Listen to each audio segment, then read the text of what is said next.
Rahul Dravid's face also, and in walks the little champion.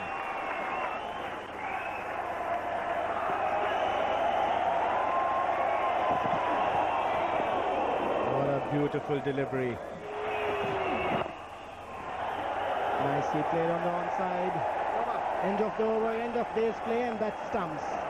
India are 58 for 2 at the end of the second day's play.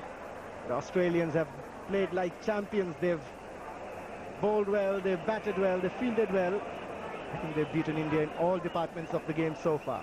India had to face 30 overs and they lost 2 wickets. And also Mongia, who retired hurt after being hit on the thumb. It may be broken, but we will have to wait until day 3 to find out the extent of that injury. Tendulkar came out to bat and he had to face the final 5 balls of the day. 2 for 58, India.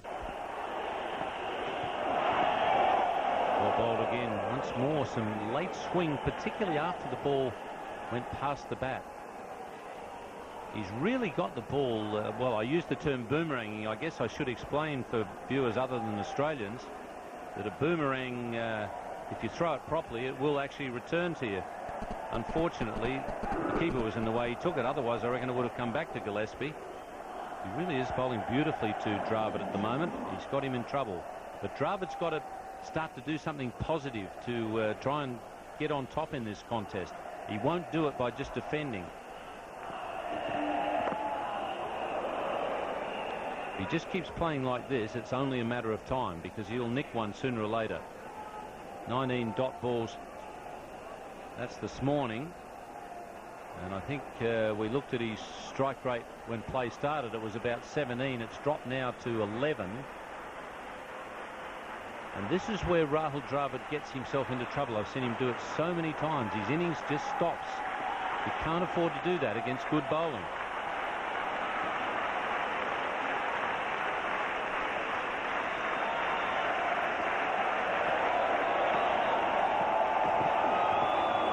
So I'm going to ask you a question, Ian. He's a defensive player. Doesn't have too many attacking shots against good balls. So what does he do in this case? Well, it's the intent that bothers me, Sanjay. He doesn't look to me like a batsman who's trying to score runs at the moment. Now, you don't have to hit boundaries to score runs. And I think that what he could do is perhaps stand out of his crease a little bit, because the ball is swinging away, and that's the one that's troubling him. But he's got to do something. The onus to me is on the batsman. If you're being tied down, you've got to do something different to change the pattern.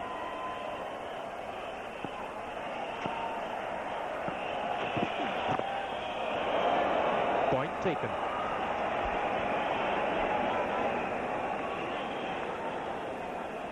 Ricky Ponting has sprinted from second slip up to the fast bowler. Wonder what he's got to say.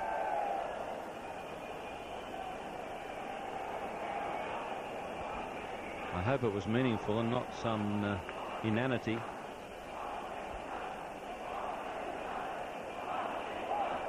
Only 7 balls since his last run. That's ridiculous for a top order batsman. You just cannot afford to be dominated like that. Number 3s have got to set the pattern, and he's not doing that at the moment.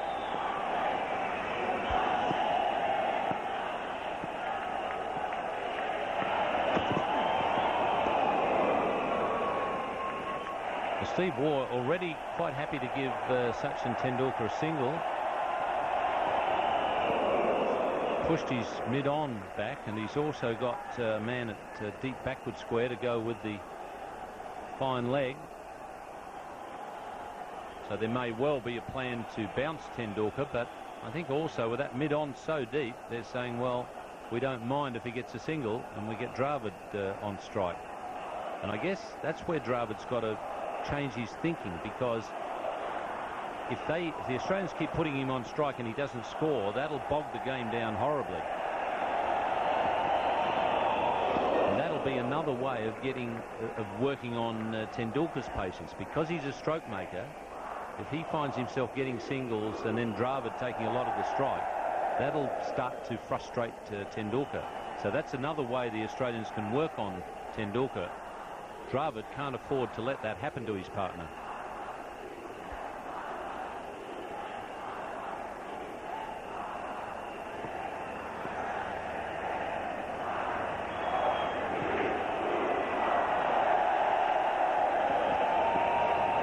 well played. Good bouncer, but well played.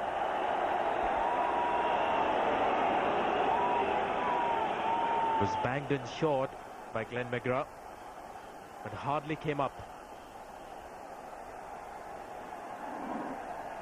Kept his eye on the ball, and look how it carried to Adam Gilchrist. But there's a slightly different approach as far as the bowling is concerned in this innings by Australia, and it is understandable with the kind of lead they have. They're looking to pick up wickets. Whereas in the first innings, they were looking to contain the batsman and then maybe get the batsman to play a fall shot. But today, it looks like the seamers are trying their best to pick up early wickets. The field is set to put some doubts in the batsman's mind. A little different approach from the first innings.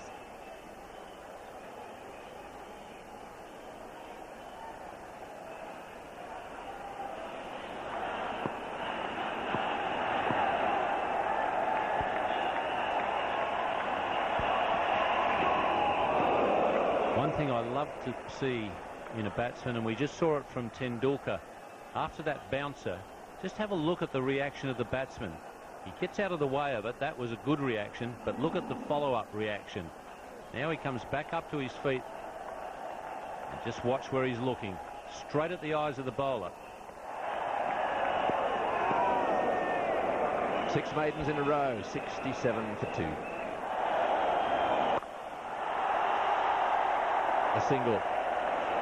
So his first run of the morning, and we've been going for around about 46 minutes now.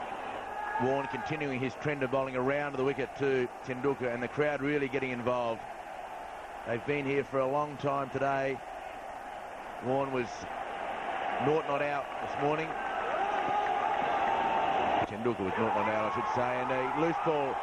He's finally been able to free his arms and swing the bat at the ball to the boundary. Good start after drinks. And just those sort of shots, those sort of deliveries for the batsman, just ease them into some sort of tension that's been built up. Oh!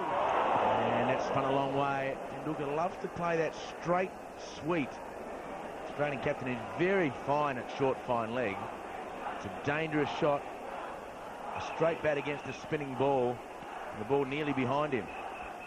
Yes, he's got to avoid doing that. There's no need for that at all, because if a ball comes a little slower than expected, it might just take the top edge.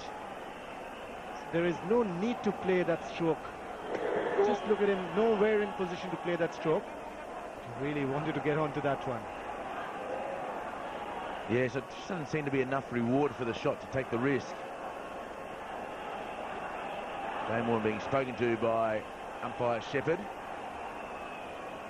Just perhaps running on the pitch, and he's followed through. It's an unusual angle for Warne to be bowling around the wicket, and that's what happens.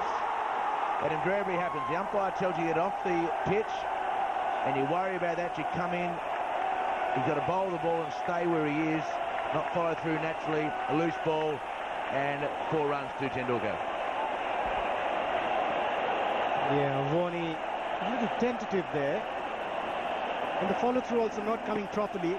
You're right, Hook. See that psychologically the bowler gets it in his mind that he's got to stay away from the wicket, and that's exactly what happened there. And Sachin Tendulkar says thank you very much. Right on the stumps, and Tendulkar's played it beautifully. The arms went up from Fleming because he saw Tendulkar walk across in front of his stumps, but the champion got the bat on it, and he's pierced the gap between Gilchrist and Slater and pulled away. Very good shot, and that'll please Dravid, get rid of a few of those cobwebs that were building up. Rank long off, and that's going to be the problem that Steve Waugh and Damien Fleming face. Not the normal style of bowling for Fleming. The longer he bowls it, the more loose the deliveries are going to come. Exactly, it's like asking one of your batsmen to bowl a few overs for the side, and then he can concentrate for 2-3 overs, and then it's definitely going to give some loose deliveries. That's exactly what's happened there. Damien Fleming, normally a fast medium bowler, has been asked to bowl spin. The trail by 70. Slowly but surely they're knocking them off. I think just to take up a point that you made there, Tony, and it's a good one, about getting the field placings right, and I think that that's where India fell down a bit yesterday, that Ganguly couldn't get his field placings right, particularly for Harbhajan, and a couple of balls that were skied by Gilchrist that could have made a huge difference in that innings. And there was no one there to take them. Yes, dead right. Now, just looking at this field, for example.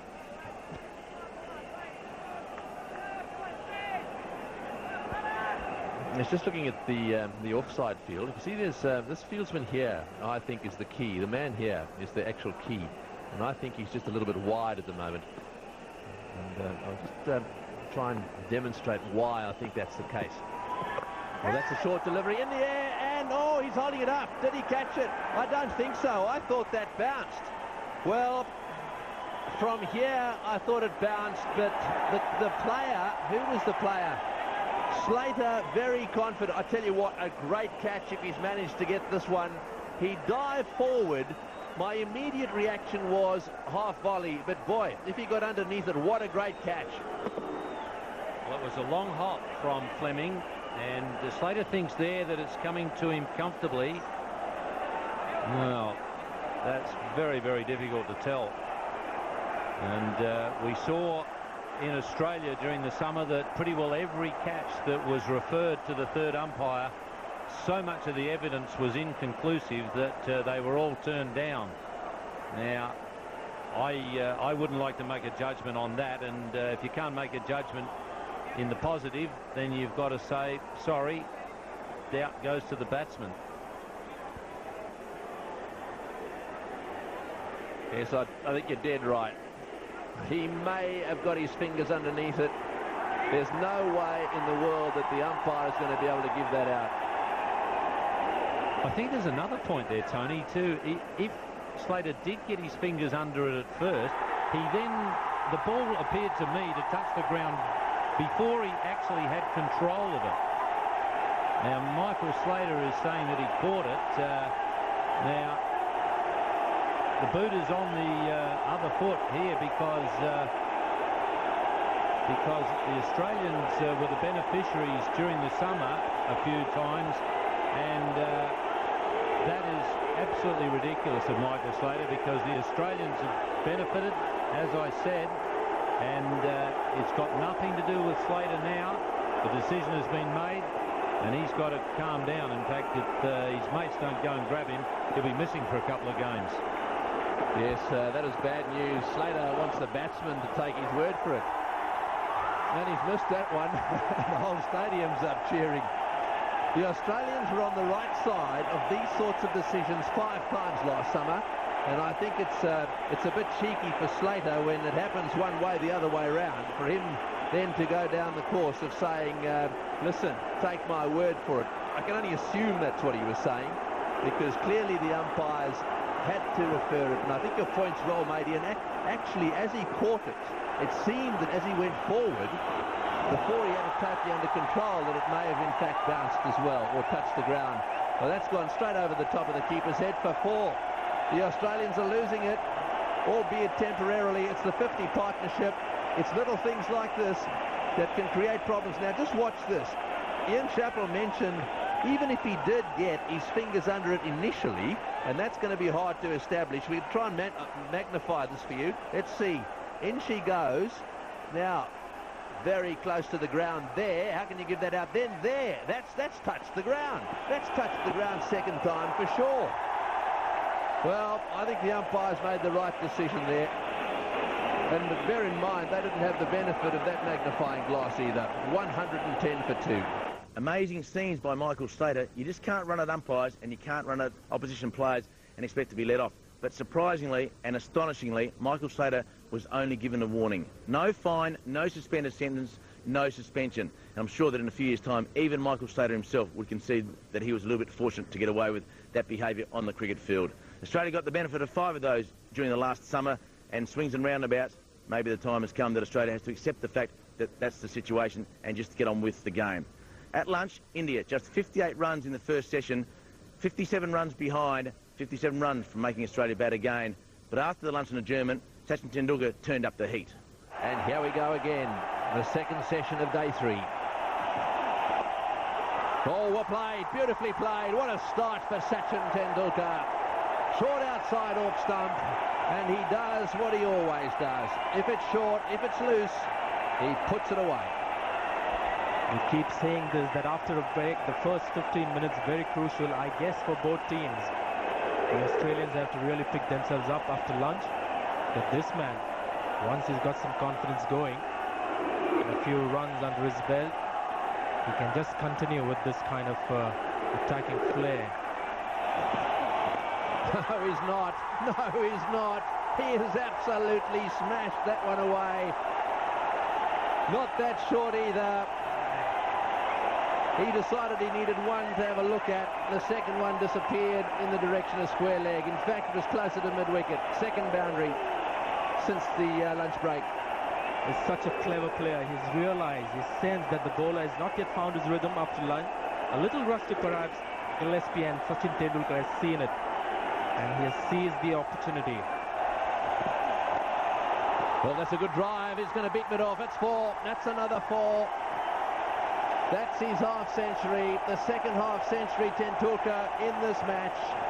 What a player he is. The little master is at it again.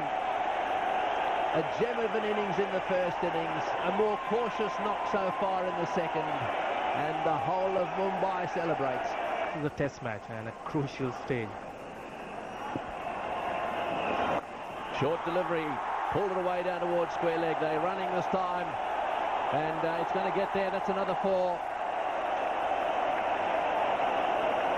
The deficit now 19. He does wait for that loose ball, and when it arrives, boy, doesn't he smash it away for 4. And then the stadium together signal his 4s. Have a look at this, right in front of square there, and sufficiently in front of square to beat the fieldsman.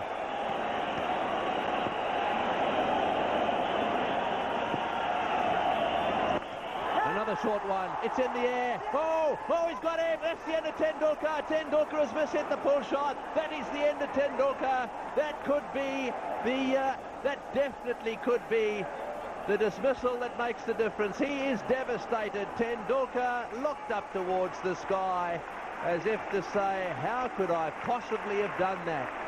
Short delivery, and he looked as if he was trying to get it away in front of square. I don't know whether his bat ended up scooping it up, but for some reason he never really hit it very hard. Did it hit Langer? It must have hit Langer. I think it did. It hit the forward short leg, and what a catch. Brilliantly taken. Ponting, what a catch this is. That is an incredible catch, and it's cricket like that has turned matches for Australia for a long time now. Ponting was out there and he was actually calling out from his position, 1 wicket will do it, guys, 1 wicket will do it. Just before this ball was bowled, little did he know that he was going to be the chap called upon to make the catch. And there it goes, a little unlucky for Sachin. Boy, what a catch. That is absolutely incredible. Full length and 2 hands, and Ricky Ponting knows the significance of what he's just done.